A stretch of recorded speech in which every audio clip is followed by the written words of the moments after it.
How does e-commerce work? So, you have the idea to promote and improve your business, but how do you go from advertising your product and services locally to selling them one or more global scale? Hi, it's Kherk Roldan from the e-commerce movement, and in this video, I'm going to walk you through the wonders of e-commerce.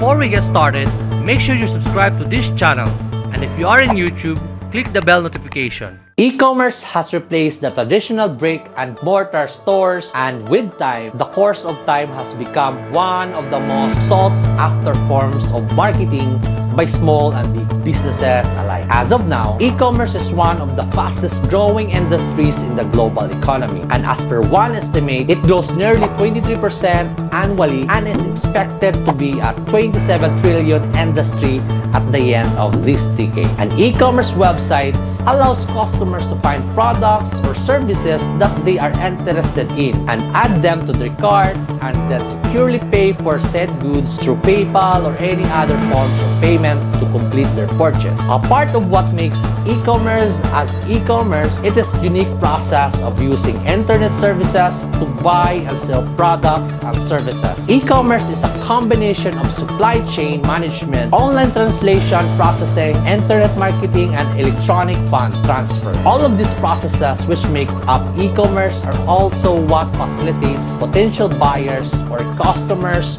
roaming your webpage. It is what allows customers to exchange goods regardless of time, place, and distance. E-commerce has a lot of benefits aside from being cost-friendly. It also expands your business beyond the horizon you once were in before. For instance, you are limited geographically to nearby markets, which in hindsight really isn't budget-friendly. Leading on to the next point is that e-commerce is very cheap. That because you won't be spending as much money as you would on staff, operating costs, etc. That makes e-commerce stores extremely competitive on price, which in turn increases the market share dramatically. And because of the fewer operational costs or operating costs that e-commerce needs, you're able to invest more in targeting your ideal target audience on your global scale and ensure your business profitability. Aside from that, e-commerce offers the convenience of allowing people from different zones of the world access your shop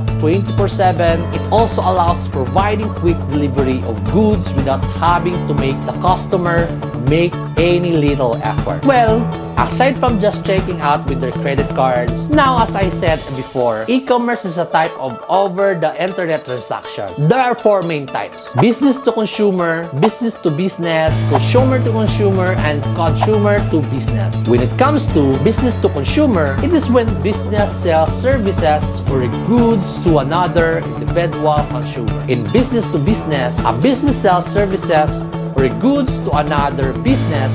Following the next model, consumer to consumer, it is when a consumer sells services or goods to another consumer. Lastly, consumer to business is when a consumer sells their services or goods to another business or organization. E-commerce, aside from having four main models, also takes on several types of forms that differ in the transactional relationships between businesses and consumers. Such example, wholesale, retail, dropshipping, subscription, physical and digital products, services, and lastly, crowdfunding. Now, I won't be able into too much detail about each form of e-commerce, but I'll be giving you a brief idea about each that hopefully help you a place to start from. Retail refers to a business selling a product directly to a consumer without the use of an intermediary. Wholesale is the sale of product in bulk, usually to a retailer who then sells them to consumers directly. Dropshipping constitutes the sale of a product manufactured and delivered to the consumer by a third party. Crowdfunding is the compilation of money from customers before the release of a product to regularly raise the startup capital required to bring it to the market. Subscription is the automatic, repetitive buy of a product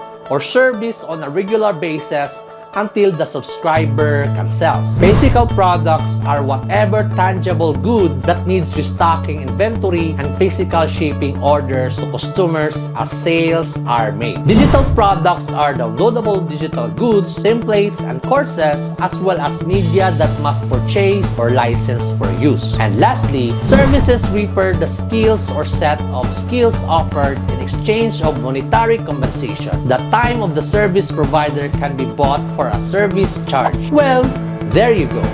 A very comprehensive and informative guide on what e-commerce is all about and how it can step up your game. Just remember that e-commerce is not only for you, but for your clients as well. You want them to have a much easier life with the introduction of online shopping stores. The popularity of an online shopping has reached an all-time high. Businesses are no longer restricted by location or business model. Thanks to e-commerce business type, you can enhance the customer experience, low operational costs or low operating costs, and develop effective marketing strategies tailored to specific customer needs by utilizing a digital commerce platform. So, go out there and flex out on your newfound knowledge about e-commerce. I bet you're excited to start your e-commerce journey. Again, this is Kherk Roldan from the e-commerce movement. See you on the next video.